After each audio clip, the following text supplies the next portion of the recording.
Machinery travel has changed throughout the years, with the development of trains, airplanes, buses and cars. But one mode of travel that has been with us since 1817 has been the bicycle. I could go miles and miles on one of these, Father. So you should.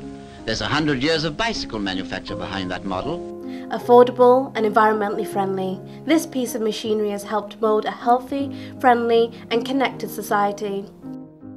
Well, one of the things that bikes represented to different people in the past was when they first got introduced into this country, people were quite scared of them.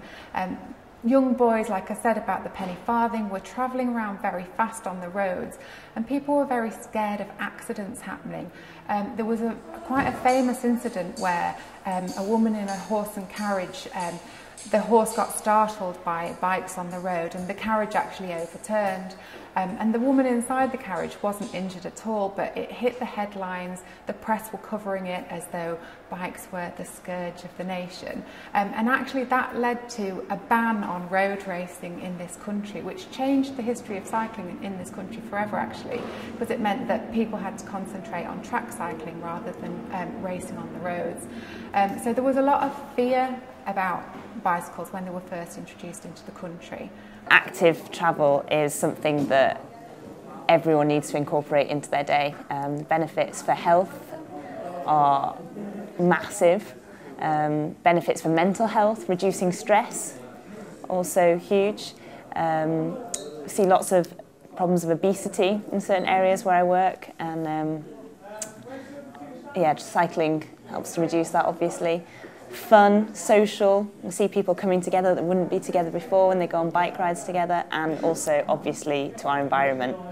Huge problems of congestion we see around schools, especially around campuses like this one, and more people on their bikes, less congestion we'll have. Cycling has always been a popular recreational activity, with statistics showing that 43% of us in the UK own a bike, but only 8% of the population cycle 3 or more times a week.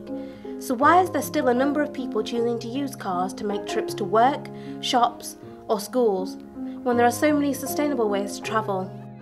People are put off cycling, I believe, because on a day-to-day basis, because of infrastructure. More than anything, it comes down to safety. There was a report by British Cycling a couple of years ago that around about 60% of women don't cycle even though they would because they don't feel safe. We tend to see a wave that in secondary school it drops off completely, and then at university suddenly people will get a bike again depending on the city they go to university.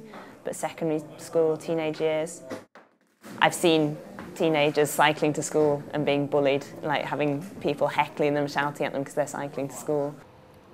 741,000 of us use bikes as a main form of transport, but only 31.1% of women cycle to get to places for health or recreational reasons. This is because women feel unsafe on the road, and this can sometimes have implications on children.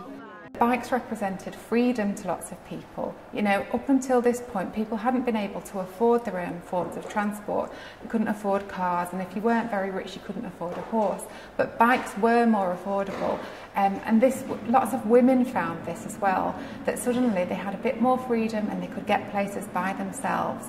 And it had an impact on women's clothes as well, because obviously to ride a bike you can't have long dresses on. And so it changed fashion as well. And lots of people found that suddenly the horizons were broadened.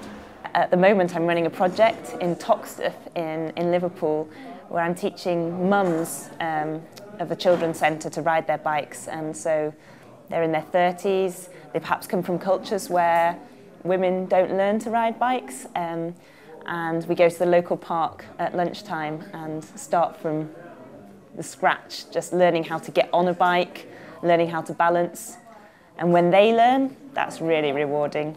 People, cyclists in the community that I ride in London are really hospitable. People are always up for a chat at a junction, and you're not going to see that people in their cars with their windows closed. So there's a really nice social aspect of cycling, and I ride some really bizarre bikes, so it always sparks up a conversation. So yeah, it's great. I think it opens up a whole social group of cyclists when you start getting on the road and meeting people, so yeah.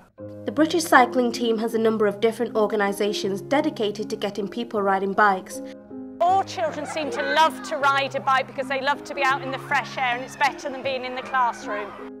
They are planned and delivered traffic-free bike rides, competitive racing and much more, with each event getting a huge turnout of different people of any age.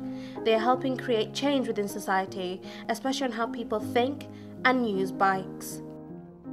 As far as the future of cycling is concerned, we've done lots of interviews with people from British cycling, including some of the star cyclists. And the feeling that they seem to get is that suddenly there's a lot more interest coming through from grassroots levels. And we've done lots of work with the youth team at the velodrome as well. And hearing their stories, suddenly people are getting a lot more interested in riding.